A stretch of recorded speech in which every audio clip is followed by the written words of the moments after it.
got a bad case of turning it up. It's getting cold in here, so fire it up. I got a bad case of turning it up. It's getting cold in here, so somebody fire it up.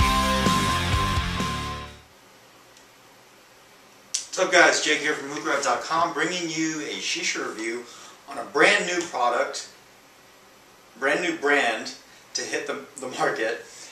This is actually Hooked on Hookah Bahama Mama. So Hooked on Hookah, I just want to give you guys a little bit of a backstory on this because I'm such a fan of the history behind their company. Hooked on Hookah is actually a hookah lounge in Colorado Springs, Colorado.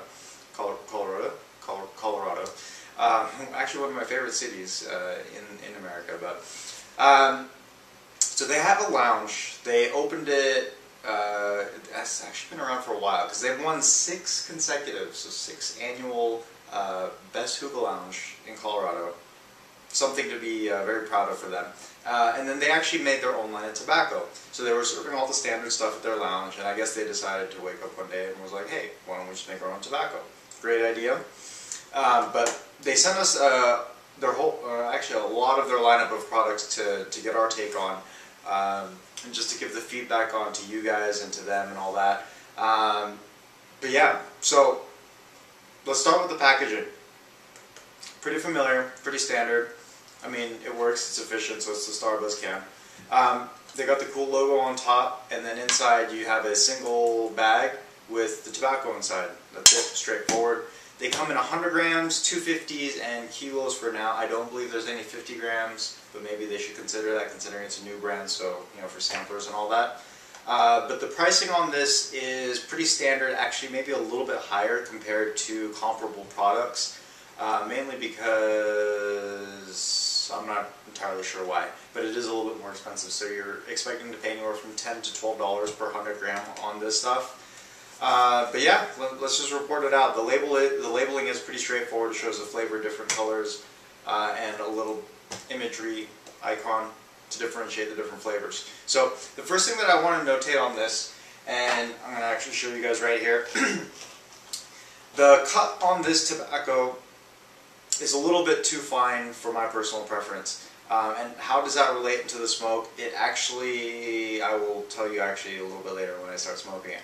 But the cut on the tobacco is a bit too fine, very reminiscent of hookah tobacco actually. So you can actually see this as you've been seeing, as you've been watching, the tobacco in the bowl as well as the tobacco on my hand.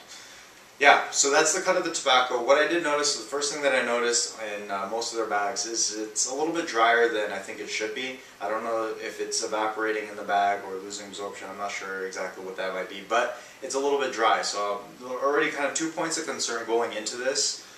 So yeah, so I've got this set up in my can, Soul of the Lion Hookah, quad metal by the way. Yeah.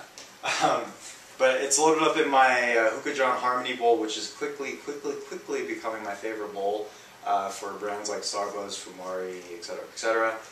3 Cocoa Buzz charcoal on top. It's been going for about 25 minutes. This is actually my first time smoking it, so look, I don't do this often. I usually smoke it once before and then show you guys, but just feeling really dangerous, I guess. Wanted to just give you guys the initial take. So this is actually my Fumo hose. I really like this because it's really easy to clean. It's a lot nicer than a fancy hose. Very good for testing.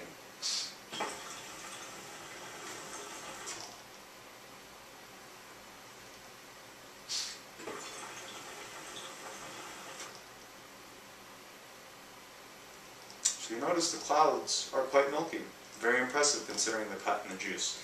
So the only thing that I believe that the lack of juice and the fine cut of the tobacco has resulted in is it's a little bit of a dry smoke. So I know you guys have experienced that before, and this is the case with this particular, I want to say it's the batch, because I don't want to say it's all of them, because some of them were a lot more juicy than the others, but in about half of the ones that I got were a little bit dry, just like the one I showed you in the picture.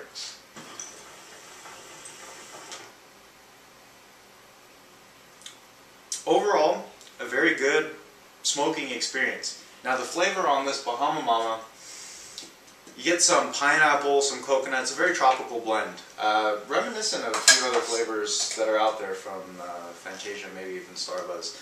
But yeah, it's a nice tropical blend. I chose this one because this was the only flavor in their lineup that was kind of a different name. It wasn't just a straightforward, you know, orange, pineapple, watermelon like that. So I thought I'd give you guys a take on this one just because of the name. And actually the smell of this really attracted me. But what I did notice across the board on their lineup, and what I do want to give them big kudos to, is the smell of their tobacco is all quite nice. It's actually very good.